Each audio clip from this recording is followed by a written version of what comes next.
राधे राधे दोस्तों, हमारी आज की कहानी है ये रीत निभानी होगी। देखो शिखा, हमारे यहाँ एक रिवाज है, शादी के सारे गहने सासू माँ को सौंप दिए जाते हैं। तुम्हारी शादी को महीना भर होने को आया है, अभी तक तुमने अपने गहने मम्मी जी को नहीं दिए, अब दे देना। मेरी शादी को 5 साल हो गए, मेरे गहने भी उन्हीं के पास है, तुम्हें भी ये रीत निभानी होगी। ज़रूरत पड़ने पर तुम अपने गहने मम्मी जी से मांग भी सकती हो, वो खुशी खुशी तुम्हें देंगी। चंचल ने अपनी देवरानी से कहा, लेकिन भाभी क्या ज़रूरत है अपने गहने माँ को देने की, हम अपने गहने खुद भी संभाल सकते हैं। ये शिखा, मैं नहीं जानती। 1-2 बार मैंने भी इस बात पर सवाल उठाया था, बहुत लड़ाई झगड़ा हुआ था।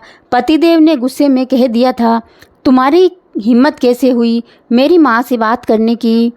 बहुत बवाल हुआ था। शादी के बाद जो समय हंसते हंसते बीतना चाहिए था, वो सब गम और लड़ाई झगड़े में बीत गया।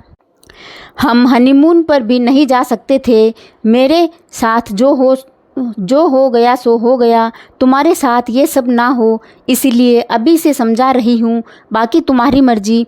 इतना बोल चंचल कमरे से बाहर आ गई। बाहर आते ही चंचल से सास ने पूछा, चंचल सब कुछ समझा दिया ना अपनी देवरानी को? चंचल कुछ बोलती इससे पहले शिखा बाहर आई और बोली, माँ मैं जानती हूँ आप मुझसे बेहतर तरीके से मेरे गहनों को संभाल सकती हैं, लेकिन मैं ये जिम्मेदारी खुद उठाना चाहती हूँ। आज नहीं तो कल ये सब जिम्मेदारियाँ मुझे उठानी ही होगी, तो क्या अभी से ही शुरुआत क्यों न की जाए। और इस उम्र में मैं आप पर ज़्यादा जिम्मेदारियां नहीं डालना चाहती। इतना सुनते ही सासू माँ की बोलती बंद हो गई और वो कुछ ना बोली। शिखा फिर बोली, माँ एक बात मैं बताना भूल गई, आज भैया मुझे लेने आ रहे हैं, मैं कुछ दिन मायके जाना चाहती हूँ। पतिदेव से इजाज़त ले चुकी हूँ, सोचा आपको भी बता दूँ। कुछ ही देर में शिखा का भाई आ गया और वो मायके चल दी। रास्ते में शिखा यही सोचती रही कि ये कैसा रिवाज है, अपने ही गहने सासू माँ को थमा दो, फिर ज़रूरत पड़ने पर बार बार उनसे मांगते रहो। अचानक उसे याद आया, यही सब तो उसकी भाभी के साथ पिछले 10 सालों से होता आ रहा है। उसकी भाभी के गहने भी तो उसकी माँ के पास ही है, और उसकी माँ ने तो मुँह दिखाई में जो पैसे उसकी भाभी नीलम को मिले थे वो भी ले लिए थे। शिखा घर आ गया। भाई की आवाज़ सुन शिखा अपने ख्यालों से बाहर आई। घर में सब शिखा के आने से खुश थे। शिखा की भाभी ने ढेर सारे व्यंजन तैयार किए थे। उसकी माँ फिर भी उसकी भाभी को इधर से उधर दौड़ा रही थी और बात बात पर 2-4 सुना भी रही थी। कुछ ही देर में सब खाना खाने बैठ गए। खाना खाते समय शिखा ने गहनों वाली बात बताई तो उसकी माँ बोली, सही किया बेटा, जो अपने गहने अपने पास रख लिए। अब कोई तू बच्ची थोड़ी है जो गहने गुम हो जाएंगे। तूने जो किया सही किया।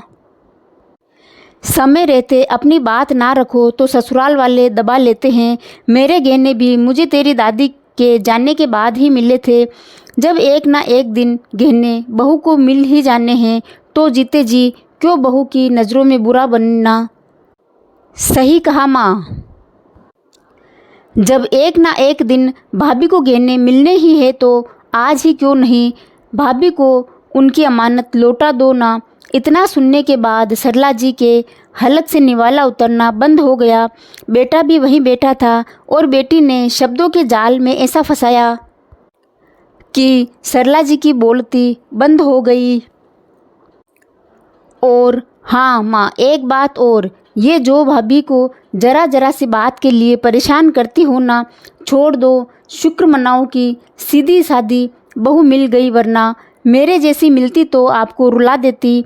इतना बोल शिखा हंस पड़ी और साथ ही उसका भाई भी। तुम दोनों भाई बहन क्यों हंस रहे हो? बहू ने कोई पट्टी पढ़ाई है क्या जो तू इसकी तरफदारी किए जा रही है? इतने सालों से तो तू भी कुछ नहीं बोली। माँ, तब भाभी का दर्द समझ नहीं आया था। वो कहते हैं ना, जब तक खुद पर नहीं बीतती तब तक तकलीफ़ का एहसास नहीं होता। बस कुछ ऐसा ही हुआ है। आज के बाद या तो आप सुधर जाओ वरना मैं भाभी को अपने जैसा बना लूँगी। एकदम मुंह फट और लड़ाकू। इतना बोल शिखा जोर से ठहाका लगाकर हंस पड़ी। तभी रसोई से नीलम बाहर आई और हंसते हुए बोली, क्या दीदी, माँ को क्यों परेशान कर रहे हो? वाह भाभी, एक तो आपके मतलब की बात कर रही हूँ और आप मुझे ही ठीक है, फिर बुरी ननद बनकर माँ को भड़का देती हूँ। ओह, याद आया, माँ तो बिना बात के ही भड़क जाती है। इतना सुन सब जोर से हंसकर सरला जी बोली, मेरी बेटी पागल हो गई है ससुराल जाकर। ऐसी हरकतें रही तो तेरी सास से गालियाँ पड़ेगी मुझे। नहीं माँ, समझदार हो गई हूँ ससुराल जाकर। आप भाभी को गहने दे दो। मैं भी वादा करती हूँ कि अपनी सास को माँ समझकर उनकी सेवा करूँगी। बस कुछ गलत होगा तो ज़रूर बोलूँगी, लेकिन मेरी वजह से आपका सिर नीचा नहीं होगा। इसके बाद सरला जी ने बहू को गहने खुशी खुशी लौटा दिए और शिखा अपने ससुराल चली गई। ससुराल में आते ही चंचल उससे बोली, शिखा कमाल हो तुम, पता है मम्मी जी ने मेरे गहने भी दे दिए। और बोली, जब छोटी बहू के गहने उसके पास रहेंगे तो तुम भी रख लो। गहने जब एक ना एक दिन बहू के पास जाने ही है तो वक्त रहते ही उन्हें ही उनकी अमानत सौंप दो। क्यों ही बुरा बनना है। शिखा, तुम्हारे आते ही माजी में एक बदलाव ज़रूर आया है और ये बदलाव घर में शांति बनाए रखने के लिए अच्छा है। पता है भाभी, आज एक नहीं 2 घरों की समस्या सुलझ गई। एक मेरे मायके की और एक ससुराल की। कहने को तो ये बात छोटी सी है, लेकिन ये कहने वाली बात बिना वजह रिश्तों में मनमुटाव ज़रूर पैदा करती है। मैं खुश हूँ कि मेरे बड़बोलेपन के कारण ही सही कुछ तो अच्छा हुआ। इतना बोल शिखा अपनी जेठानी के गले लग गई। धन्यवाद दोस्तों। ये कहानी आपको कैसी लगी कमेंट बॉक्स में बताएं। इस चैनल को लाइक, शेयर और सब्सक्राइब ज़रूर करें। धन्यवाद।